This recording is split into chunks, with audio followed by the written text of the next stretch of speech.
আজকে আমি রান্না করব একটা very basic pure Bengali recipe চিংড়ি মাছ দিয়ে পুঁই শাক। লিফি ভেজিসের মধ্যে this is my one of the favourite kind of food that I love to consume. So দেরি না করে লেটস গেট স্টার্টেড। এটা রান্না করার জন্য আমি পুঁই শাক ভালো করে ধুয়ে কেটে নিয়েছি এবং ডাঁটাগুলো আলাদা রেখেছি। প্রথমেই আমি হাঁড়িতে 2 টেবিল চামচ পরিমাণ তেল দিয়ে দিলাম।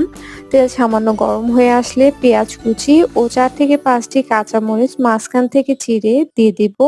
পেঁয়াজের রং বাদামি হয়ে আসলে এতে একে একে আদা রসুন বাটা, হলুদের গুঁড়া, মরিচের গুঁড়া ও স্বাদমতো লবণ দিয়ে মশলাগুলো নেড়ে একটু একটু পানি দিয়ে ভালো করে কষিয়ে নিব।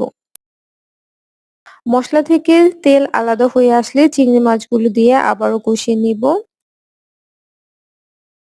এ পর্যায়ে আমি পুঁইশাকের ডাঁটাগুলো দিয়ে একটু নেড়ে ঢাকনা দিয়ে সেদ্ধ হওয়া পর্যন্ত অপেক্ষা করব। এখানে পানি ইউজ করার প্রয়োজন নেই কারণ ডাঁটা থেকে যথেষ্ট পরিমাণ পানি বের হবে। ডাঁটা সেদ্ধ হয়ে আসলে রান্নার এ পর্যায়ে পুঁইশাকগুলো দিয়ে আবার ঢাকনা দিয়ে দিব।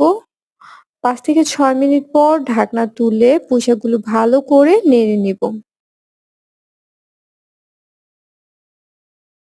এ পর্যায়ে মিডিয়াম আঁচে পুঁইশাক থেকে যে পানি বের হয়েছে সেটা শুকানো পর্যন্ত অপেক্ষা করব। পানি অলমোস্ট শুকিয়ে গেছে। চুলা থেকে নামানোর আগে এ পর্যায়ে আমরা লবণ চেক করে নিব। আমার লবণ একটু কম হয়েছিল তাই লবণ দিয়ে আবারও নেড়ে দিলাম। So that's it, that's the final result. গরম ভাতের সাথে এই চিংড়ি পুঁইশাক এক কথায় অসাধারণ লাগে। At the same time it's very healthy. পুঁইশাক আয়রন ও ফাইবারে ভরপুর আর চিংড়ি মাছ প্রোটিনের দারুণ উৎস। আমি সবসময়ই এই ধরনের লিফি ভেগিস খেতে খুবই পছন্দ করি। Hope you guys enjoyed it and thanks for watching.